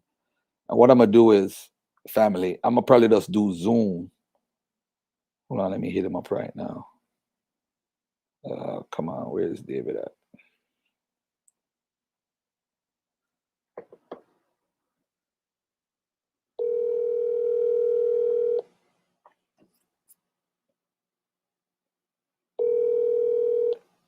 Wait, I think I'm getting it. I'm restarting again with Google Chrome. I'll be all right, cool. No problem, bro. We waiting for you, man. We got a good 40 minutes left. So come on in. All right. Excellent. All right, cool. I'm coming. All right.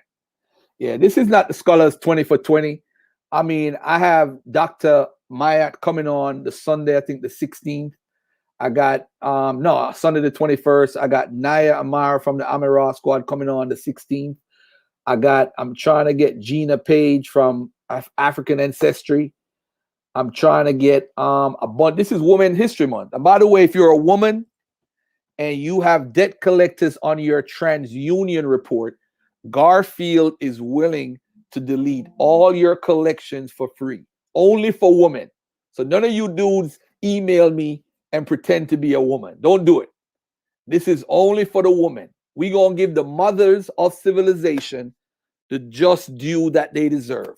Black woman, white woman, brown woman, red woman, yellow woman. It doesn't matter what type of woman. This is Women History Month. All right? Testing 1, 2, 3. Can you hear me? Can you hear me? Yeah. Yay. Yeah, let's get it in now. We ready for you now. Not today, Satan. Not today. I prayed to Yahweh and I got you back. You can't escape me now. Yeah. By the way, the 20 for 20, David was supposed to be on the 20 for 20, but that's right. Last Monday, there was some craziness going on his end, and he had some emergency family stuff. So he had to take care of that, man up, do his job as a man. And so this Monday he's on. And by the way, David, do you do debates? Do you do debates? You know, I do. I do debates, but I think the more I do them, the less I'm convinced they really are any good, because I don't think they change anybody's mind. And for instance, for mythicism, when you're talking about mythicism, there's so much you have to unpack just to set the table. And there's so many rabbit holes that a debate, they get derailed so easily. I'd rather have a good discussion on why I think this is true and not true. Like the whole Jesus son of Damnius thing. Okay, I got it right here. So let me get it real quickly. All right. So he's basically saying Jesus was a common name, so common that in order to prevent confusion for the readers of his history, Josephus he's talking about, it would be logical to identify two different men with the same name with differing means of identification. This would only become all the necessary if these two men were mentioned within only a few sentences of each other and if the context did not change. Now, absolutely. Let me read this out first, David, and I'm gonna let you respond. Sure. All right. Well, I think we're in agreement. Yeah, the reason why there's no break in the context is that the execution of James lead to all the events that followed in the paragraph, i.e., the deposition of the high priest Ananias and his replacement by the son of Damnius. This does not prove or even indicate that the brother of James and the son of Damnius are the same person.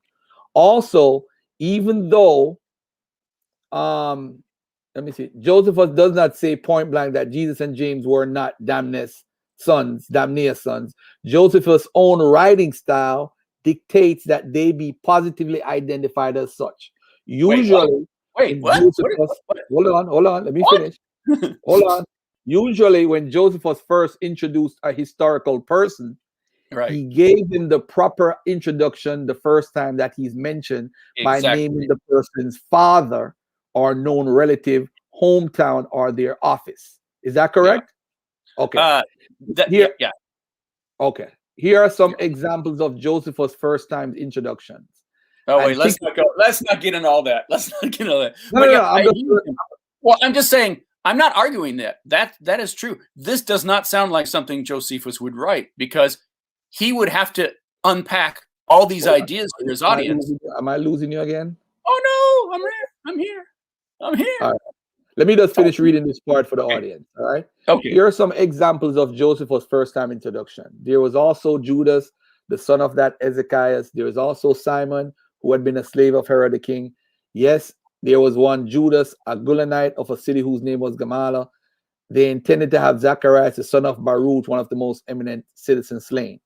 The list of examples of Josephus goes on. When he first names a new person, this is how he introduced them. The first time he mentions them, this isn't to say that he never reintroduces anyone in the same manner. Normally, Joseph would not have procrastinated only to give the customer introduction. Anyway, let me read the real part now. Sure. Let me see. Assuming that James's brother and the son of Damnius are the same person, and taking into account Josephus' normal writing style, by all rights, the James passage should say James, brother of Jesus, the son of Damnius. But this is not the case. Josephus usually gives this identification without delay, and yet he does not follow up in this passage. If Josephus indeed meant that James, the brother, and the son of Damnius were the same person, then it's pretty odd that he didn't follow the norm of identification that he did not. Certainly makes sense if they are not the same person. Two things about that. Mm-hmm. 2 things about that. First of all, I don't disagree. It would be unusual. But another thing we have to realize, this sentence has already been tampered with. So maybe originally it did say the brother of James, son of Damnius, or Jesus, son of Damnius, and they replaced it with what we have today, that scribal note. But anyway, that argument aside, which is kind of go either way, the fact that this story is not talking about James, the leader of the Jerusalem church, who may or may not have been the brother of Jesus. It's not talking about that guy at all. It clearly is not. So just from the context alone, we can tell that it's talking about James, Jesus, son of Damnius. It's the only way that story makes sense at all.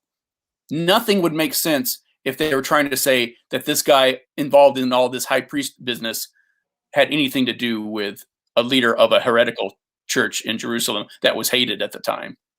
None of that would make sense. Do me a favor. Repeat what you just said. Oh, no. It was brilliant, too.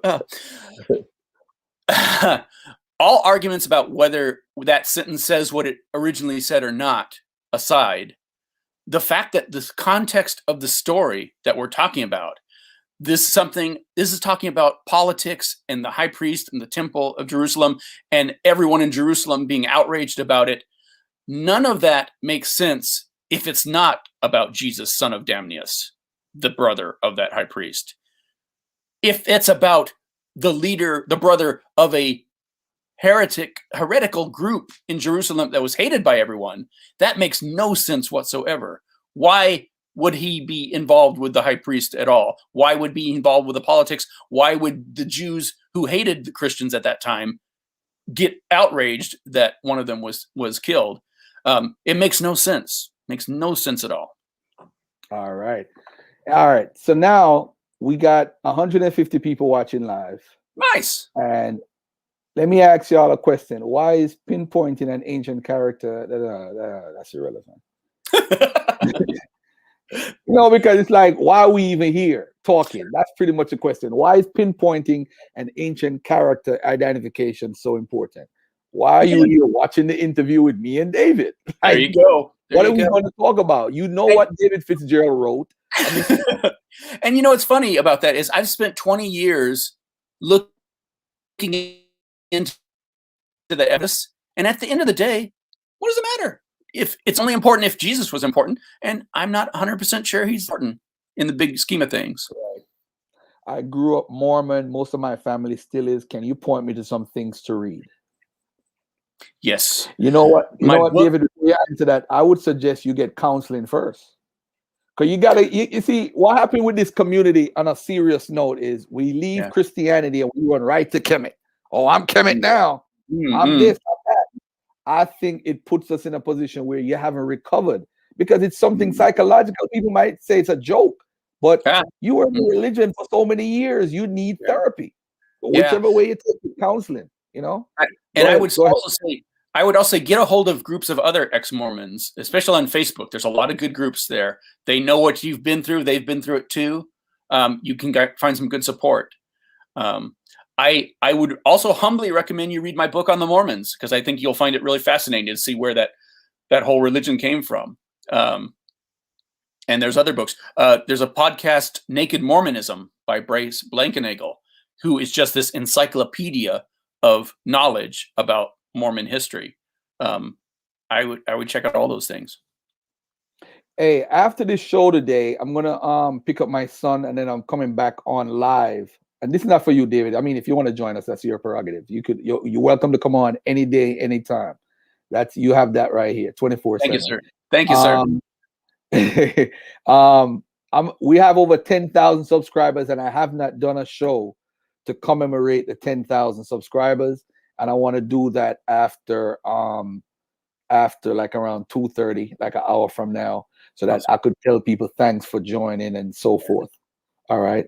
Also, Wednesday, I got Jonathan Shorch. So we're going to do a part 2 for his interview. Oh, man. Hebrew Israelites, you claiming this stuff, man. We need to come on down and let's have a talk on Wednesday. All right. He said the Mormons try to recruit. Black Lion, I know you're a Mormon on the down low, man. But let me ask you this, David. What project are you working on now? You say you're working on the Old Testament stuff, the craziness. What is that about? It's for a book. I did a talk that you can find on YouTube called Sex and Violence in the Bible. I think it's called Sexy Violence, Violent Sex, the Weird-Ass Morality of the Bible. And it's nominally about sex and violence in the Bible, but really it's about all the weirdness in the Bible, especially in the Old Testament. And a little bit getting into the New Testament, like talking about how this doctrine really doesn't make sense, or this part of history really doesn't make sense when you think about it too much. And I think it's going to be a really fun book to read. Really super fun. All right. Let me see. Can you... Oh, and for the ex-Mormons out there who are wrestling, again, we're doing a podcast right now on MythVision podcast about the history of Mormonism. I think you guys will find it fascinating. So check that out. Okay. All right. So let me ask you another question. Somebody said, can you see how the Jesus story almost 1,000 years later is plagiarized from Psalms 2:7 and to Psalms 22, crucifixion and so forth? Yeah, you're absolutely right. It looks like whoever the guy we call Mark that wrote that gospel, he was taking Old Testament passages one after another and creating a figure of Jesus out of those. And it's also funny when you have Christians who are trying to say, oh, no, that was a psalm, but it's also a prophecy, blah, blah, blah. Because when you actually read them, they're not really talking about a guy who's a Messiah who gets crucified. They're talking about, a guy in trouble who's surrounded by lions, or he's drowning or something. And at the end of it, he comes out fine and he goes to the temple and thanks God for it. So you really have to cherry pick and to find these things and say it was a prophecy all along. But if you're just looking for something as an allegory, then it makes perfect sense that he's just taking the bits and pieces here and creating a story out of that. And I think he also used Paul's letters. I think, like we say, the names attached to our Gospels all come from Paul's letters and of early people. And it's a lot of it was guesswork. It's like there's nothing that says, "Hi, I'm Luke. I was with Paul and I wrote this." The Gospel of John goes out of its way to say, and this was written by this guy, this anonymous beloved disciple, who, when you read John, it's probably Lazarus, the guy he raised from the dead, because there's clues in the that the author wants you to think that's who this was, who wrote this. But Church Guesswork said, well, no, it must be John, because they have their reasons, but it's kind of funny to hear their reasons. Well, like at the Garden of Gethsemane, it couldn't have been this guy because he wasn't there, and at the Transfiguration, there were only these guys here, so it had to be one of those guys. It's the scriptural math that they do to come up with all their answers. It really kills me. Okay. Garfield asked him why he only has one audiobook. What type of question is that? Maybe what? Books are hard, man. Is that true? Garfield have one audiobook. I guess he's being funny. I guess he's being funny, yeah. Anthony Harris, come on. I just gave somebody the link. He's gonna come on and ask you a question here or there. And by the way, if there's anybody from the Christian community wants to come on and ask a question to David, come on down, man. You know what's funny about the books I've written is when I wrote my book Nailed, arguing that Jesus didn't exist, I got all this crap from people saying, Fitzgerald, he doesn't know what he's talking about, blah, blah, blah. And then when I wrote my book on Mormonism, it was like, yeah, he's come a long way. His research has gotten a lot better now. Yeah, he really knows what he's talking about. And I know a lot more about Jesus than I ever will about Mormonism. But it cracks me up that they're so quick to say, oh, he's an expert on Mormonism. It's like, no, I'm not. But he doesn't know what he's talking about when it comes to Jesus. Yeah. All right, let me see. Any more questions? What parallel do you see in early Christianity and Mormon offshoots? Oh, that's an interesting question. Like Mormonism, there have been so many splinter groups. I think there. I used to say there was about 200, but I think now it's closer to 400 or 500 splinter groups of Mormonism just in that 150 years.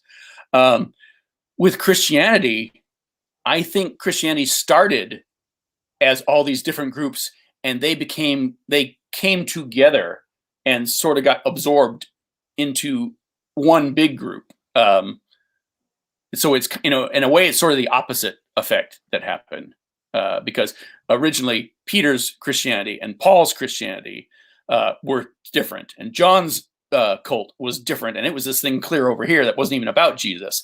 And yet all those lines, all those the strands of early Christianity came together and got hammered out into a single one for a little while, and then it split into Orthodox Christianity, and then it split off into Protestant Christianity, and the mutations keep constantly popping up. Okay, I don't know where Chris Harris is. All right, let me ask you this: the book Nailed, right? Yeah. Which introduced you to a lot of people in the world. It's like a while ago, you said ancient historian Josephus wrote about Jesus. That was one of the chapters. Eyewitness wrote the Gospels. I mean, of course, you tore everything apart. The arguments. So this is a pretty good book about the arguments that Christians make. Yeah. My whole thing is, if there is no physical person, which Jesus is, and we have traditions of people, so we know, well, we can agree on that there were people who believed there was a real Jesus. Absolutely. And they believed it the same reasons we believed it, is because somebody said, hey, a long time ago this happened. But what we have to remember is that right from the beginning of the Gospels, it was a once upon a time story. And Christianity before those Gospels were written looks really weird and different, and we don't always recognize it as Christianity. You've heard of the Nag Hammadi Gospels? Yes. Mm-hmm. These were Christian writings that came from much later, about year 300 or something, if I remember off the top of my head. But they are so different from what we think of as Christianity, we would never recognize them as Christianity if they hadn't been preserved by these Christian monks. And one of the books that they preserved, it's fascinating to me. It's called The Wisdom of Jesus Christ. And it's only half finished because they've taken this pagan philosophical writing, the Blessings of Eunostus or something like that, and they're turning it into a Christian writing. They're like, he's talking to his disciples about this, and it says, and then Matthew asked Jesus about this. And it's only half done. So it's a perfect smoking gun of how people felt completely free to completely take whatever they liked and put it in the mouth of Jesus or Paul or Peter. So there's so much more to Christianity than we'll ever know. It's just, it goes back to all these different strands, and there was no single time and place where it all started. All these different movements came about. Do you have an expertise in any way on the Dead Sea Scrolls and what they? I mean, I just know what everybody else knows about them, and they don't really. They do and they don't impact what we know about the New Testament or the Old Testament, for that matter. Oh, okay. All right. Any questions from the audience? Let's go.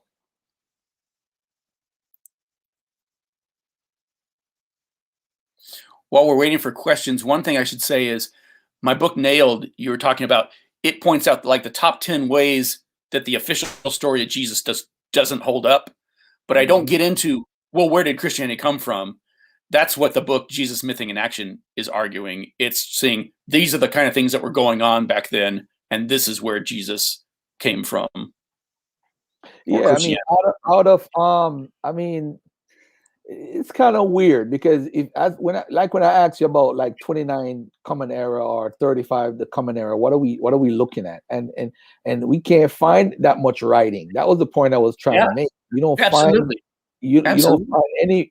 I mean, the Romans, all that stuff is destroyed. I mean, if you look into it, outside of an emperor, because people don't realize in Rome you have a system of the emperors, you have the senators and different people. Then you have the common folks. Yeah. Common folks writing history is what Christianity is really trying to pull off, because it really wasn't common people. Exactly. That's important to realize, because you're making a good point, because Matthew, Mark, Luke, and John, whoever wrote those 4 books, they were not common people. They were theologians. They spoke Greek. They had clearly read Greek works because those influences are in there too. Most people didn't know how to read in that time. These guys did, and they knew how to write, and they knew their Jewish history, for some better than others, and they knew pagan history. They knew all this stuff.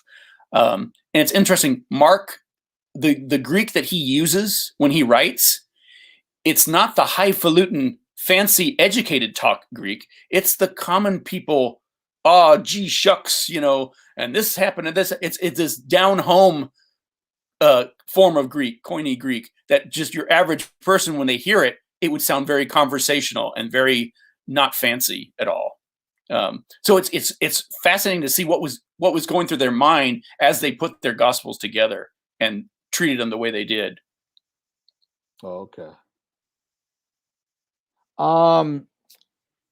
It's common to I mean, I think because of the popularity that Christianity has, it's working at a disadvantage. And I think because we all grew up in this society, it's hard to find somebody with a clear mind to say, hey, I'm gonna use a methodology. And because when I use, if say for example, I would use a historical method or whatever, and I'm using the the different methodologies that you claim they made up just for Christianity. Yeah, I mean, it's hard, but some of it makes sense. I mean, if you look at John the Baptist baptizing Jesus, they think that's something historical. And what's funny about that? What's funny about that is, and John the Baptist is kind of interesting because is he real or is he not real? I could kind of see it going either way. We have slightly better evidence for John the Baptist than we do Jesus, but it's not that great either. What's fascinating to me, and I think for me, when you talk about John the Baptist, I think one of the biggest arguments that there was a John the Baptist is that he shows up in every single gospel, even though it's in different contexts. Like in one gospel, they're perfect strangers. In another one, they're cousins, and everything in between. They don't agree on who they were and what their connection was. But it feels to me Robert Price, I don't know if he talked about this when he was on your show, but one time he posed a question and says, we know the Gospels are myths. Could it be that they're myths about John the Baptist and that Jesus is an allegory for John the Baptist? And that's when I first heard it, I thought that was crazy. And then the more I think about it, the more I'm really struck by that idea that it's I don't know if it's true or not, but it's a really strong possibility. That's the kind of things that keep me wondering up at night where Christianity really came from. Would a Jewish group like the Ebionites, would they be faking it by saying, hey, you know what, we don't like Paul. Paul is an apostate. We believe that Jesus exists, but we don't believe in the craziness and the crazy stories. But I mean, were the Ebionites liars? They come out of the tradition. Everything we know about these other groups of early Christians comes from the words of people, the Orthodox people who were saying, and this is why they are wrong because they say this. So we're not even sure we're getting the things that they actually said and argued right. But in all honesty, though, based on the historical method, if we were to use secondary sources or tertiary sources, we hardly use that. But I'm saying in this situation, though, wouldn't that be evidence, secondary evidence? Philip's children, Clement I, Ignatius is close to the area, Polycarp. There's some core conversation about some Jesus guy who is connected. Like it's obvious they all separate because you have the John group, which John is written late, and then you have the Luke group, the L group, and you have the John group who is more spiritual. Mark don't have the virgin birth and all that stuff. So it's obviously different groups, and then within those texts you see them copying or plagiarizing the other writers. So I'm saying at the core of it, though, you have one thing. You have one guy who's being baptized by John the Baptist. 2, he was crucified. After that, I don't really care about nothing else. But here's the thing: when if you're talking about just the Gospels, it all starts with one Gospel. But before the Gospels, we don't hear about John the Baptist. Before the Gospels, we don't hear about anything that happens in Jesus' life, other than the fact that because, as Paul says, according to Scriptures, he died and according to Scriptures, and rose again on third day, according to the Scriptures. And that's how we know. But all the things about the connection between him and John the Baptist come later.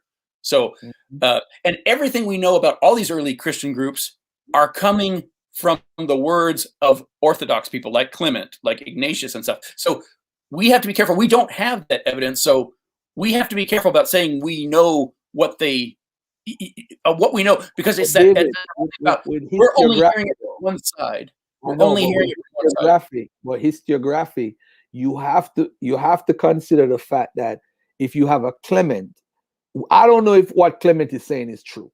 I don't. This know, is the thing, right? and that's exactly the thing. We have to keep in mind that we're hearing it from just one dude. If we had their actual writings, that would be one thing. If we had writings of neutral people who were just talking about different groups like that, that would be another thing. But we only have the words of their enemies, their religious rivals, for what they said and did, and that's tricky. We need to be cautious about that. All right, Chris, we got 8 minutes left. What's on your mind? Hey, what's going on? Hey, peace, Garfield. Peace, Mr. Fitzgerald. How are you? Hey, Chris, how you doing? I'm fine. Me and my brother Garfield, we have somewhat of a rivalry going on with the works of Tacitus. Now, earlier this month, earlier this year, my brother Garfield was teaching that Jesus does in fact exist. He had historical evidence proving that he existed. Now, I want to ask him right now, because of the way he's destroyed the Hebrew Israelites, I will give him thumbs up on that. I would ask him today, with the scholars he's had on his 20 for 20 series in the month of February, does he still accept that Jesus is a historical figure? I think Jesus is historical at the core. I think there's somebody there, an element, a small little group that just got blown out of proportion. Okay, so do we agree? So we believe that the Jesus of the Bible is fake, but there was a real No, Jesus. I'm not. Listen, if nobody believes that somebody walked on water, and I think this is tricky. This is why sometimes this conversation it serves no purpose at times because of how we have a dialogue. So when somebody reads the Bible, they said, okay, oh, so it's just like earlier, David would say, hey, if you notice in this part of Luke, something is saying here. It's like in Mark, we know the geographic locations in Mark. We know they are real locations. It doesn't mean the entire book of Mark is real because they're talking about relocations. That is true, Garfield. But what I'm asking you hold on a is, second, Chris. Hold on a second, Chris. So the bottom line is there is an element there's something at the core of all of this. This is why I'm saying if we look at Clement, and Clement is saying if there's no interpolation, and you're talking, Josephus is talking about the Jesus of the Bible, which is possible, and maybe James' story is changed up in the Bible. That's why it don't match what Josephus says, because actually there's another historian that wrote about James, and it doesn't agree with Josephus' interpretation of what happened to James. But that don't mean that guy's right and Josephus is wrong, or Josephus is right and he's wrong. These are people writing back then. Historians had their own style. They don't have to write the truth. They had their own way of writing things. But Tacitus is a very tricky situation. And the reason is he was extremely familiar with Christians. He's not a direct witness to Christians, but he was familiar because he was on the Senate or some group that dealt with outside people that was in the Roman culture. So he was very familiar with them. That's why I felt how people interpreted is wrong. He wasn't concerned if Jesus existed or not. okay, so can we say this, Garf? Hold on, Garfield. Hold on. He's making a comment that Yeah, he just answer you fully and give you the last 5 minutes. So we got 5 thank you. He's just addressing that the reason why the guy in 64 AD, whatever his name is, Nero, he knows that Nero lied, that Nero blamed the Christians. My thinking is if there are Christians at 64 AD, those specific Christians had to believe in a Christ to be called Christians. They had to be. So go ahead. Hold on, David. I know David wants to jump in and I echo Chris's heavy sigh on that one because serious problems. Yeah. I don't want to go too deep into that, Mr. Fitzgerald, but thank you, Garfield, for your long, drawn-out explanation on that. Because in the works of Tacitus, he also says that Hercules existed also, and we know there's no historiography on that either. Tacitus was doing the same thing that Josephus was doing when he was explaining it strictly from a mystery school element and nothing more. So the same reasons, the same fact that you can stand on your show, which I have no problem with, love the show, that you can come on here and say the Black Hebrew Israelites in America have no claim to the Israelite faith or culture or this seed of Abraham thing, which I agree with you with, then you have to say the same thing based on the scholars that you have brought on your show that shows you that there is no historiography or historical evidence concerning Jesus. Chris, they have all come on here and say that. No, and you're still holding a claim. Chris, hold on, no, you said I got 5 minutes. Hold on, Chris. You said I got 5 minutes. I'm calling you on this. Bart Ehrman never said that. Dennis McDonald. Richard Carrier said that. I know, but you said all the scholars. You got to be. Sir, but Richard Carrier said that, and you never. Hold on. And the brother, Mr. Fitzgerald is saying that right now. So majority rule. So majority rule. I need to rock with David. Majority rule.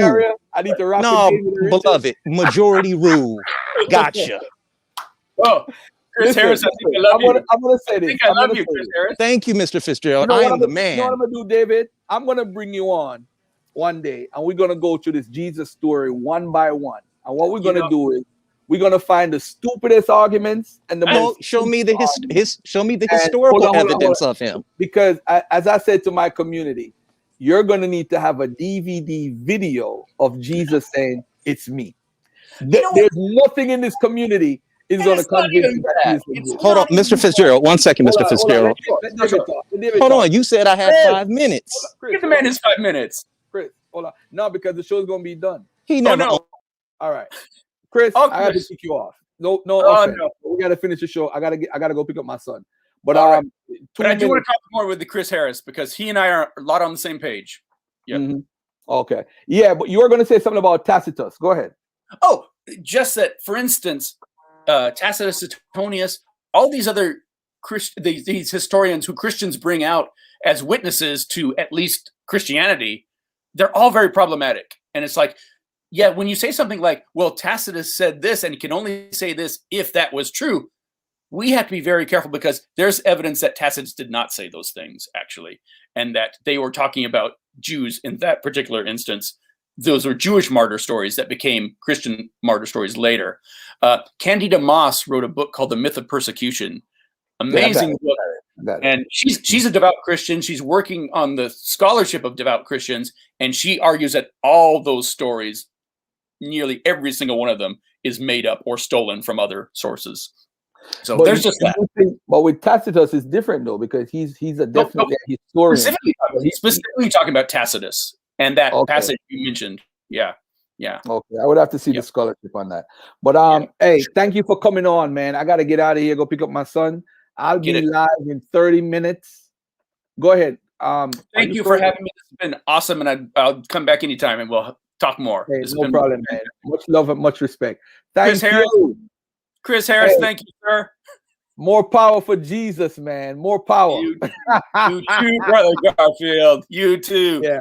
But listen. On a serious note, if Josephus is not an interpolation, and it's referring to, we would have to find out if there's anybody in history was ever called the Christ whose name was Jesus, who knew a James. These are big ifs right now. And the only person that we got is the dude in the Bible. That's all I'm gonna say. Very big ifs. These are very big ifs. But but if it go, I was just gonna say. Hold on, David. Okay. Would you agree that they were Christians in the first century? Well, they weren't called Christians. They weren't calling themselves Christians, but there were definitely believers through the first century. Sure. All right. So those people, who were they following? They were following preachers like Paul, who were preaching a Christ that spoke to him from heaven and was going to come someday soon, any day now. He's going to be coming. They never said he was coming back. They never said it was a second coming. But so for them, Paul, they said he will be coming. So when Paul said people witnessed the resurrection, resurrection of who? There was no resurrection. There was. I know that. You know that, but who is he referring to? That story came later. That story came later. All right, cool. They were following what they. There's one last question. Hold up. Let me find the question I asked Richard Carey. I got to ask you this before I go. Yeah. My poor son. I'm sorry, son. I'm late. Oh, no. All right. The story of Paul's story of his conversion to Christianity. He claims to have some vision of Jesus. Well, he doesn't. Right? He doesn't. Luke he does. My concern is not his conversion. My concern is he said he was persecuting Christians. What Christianity was being practiced by those folks Paul or Saul used to persecute. And that's a whole other show right there. We could talk about. All right, cool. What was Paul preaching? Thank you. We're gonna end it. Hey, I'm gonna call you later. I'm gonna call you.